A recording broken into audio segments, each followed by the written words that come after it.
midowga ardayda Soomaaliyeed ee wax ka barata jaamacadaha dalka Kenya ayaa dhawaan soo gaaray xeryaha qaxootiga Dadaab ee waqooyi bari dalka Kenya. Socdaalka ardayda ayaa ahaa u kuurgelida tayada waxbarasho ee ardayda wax ka barata Dadaab, iyagoo booqday dugsiyada sare ee xeryaha qaxootiga, waxayna waqti la qaateen ardayda wax ka barata dugsiyada sare, waxayna kala hadleen muhiimadda ay leedahay waxbarashada. Qaar ka mid ah xubnaha ururka midowga ardayda oo la hadlay warbaahinta ayaa ka warbixiyay ujeedka socdaalkooda, waxay hadalkooda u dhigeen sida tan.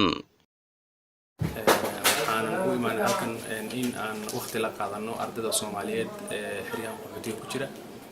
ujeedadana ugu weyn waxay ahayd inaan wacyigelin ku saabsan dhanka waxbarashada, dhanka mustaqbalka iyo maadooyinka ay rabaan dhalinyaradu inay ka sameeyaan heer jaamacadeed, inaan ka wacyigelino iyo sidoo kale inaan wacyigelin guud oo ku saabsan sidii fursadaha waxbarasho ee xeryaha ka jira loo kordhin lahaa iyadana aan la sameeyno.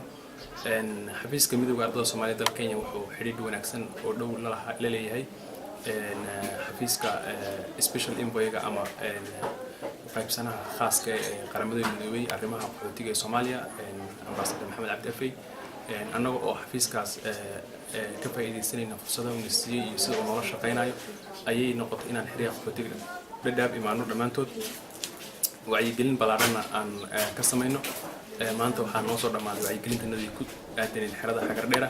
waxaan u soconnaa diyaarada xeryaha Qifo iyo Dhagaxley si wacyigelintii aan sameynay lamid ah anagana xaga ugu soo sameynay insha Allah. waxaan ka tirsanahay ururka ardayda Soomaaliyeed, waxaana ka mid ahay ardayda Soomaaliyeed ee wax ka barata dalka Kenya, gaar ahaan magaalada Nairobi,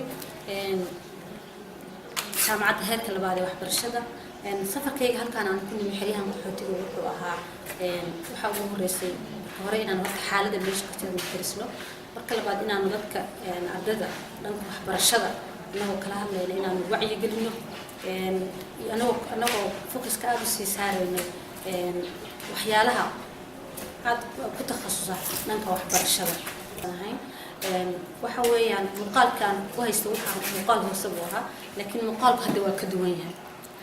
waxaan kala kulanay dadka ay soo dhaweynayeen ardaydu, dadkan dad rajo fiican qabo, rajo la leeyahay, dad ay ka go'an tahay nolosha inay hore u socdaan inay yihiin oo hayaanka nolosha meel sax ka bilaabaysa markaana doonayay inay hore u socdaan, laakiin ay u baahan yihiin taageero dhanka waxbarashada. tusaale ahaan qofka secondary dhameeyo oo kale inuu access u yeesho inuu helo waxbarashada heerka sare inuu helo oo kale.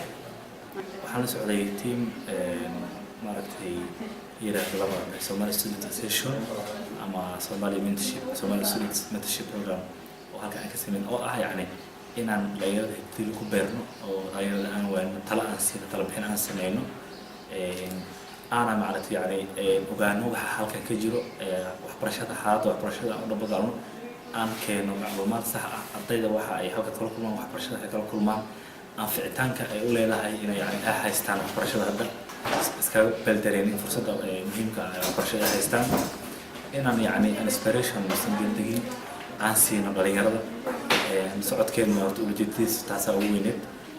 waxa kaloo dhanka kale maamulka dugsiga sare ee Waabari ayaa isna bogaadiyay booqashada ardayda Soomaaliyeed, isagoo sheegay inay tahay tusaale fiican.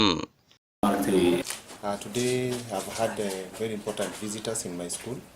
I had a visit from the Somali Student Association, Kenya, and in partnership with the UN Envoy about special refugee situations in Kenya.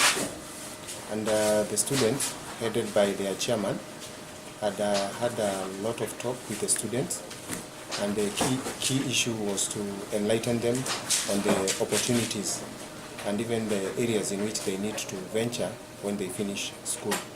Hassan Abdikariin, Somali Cable TV, xeryaha Dadaab ee waqooyi bari Kenya.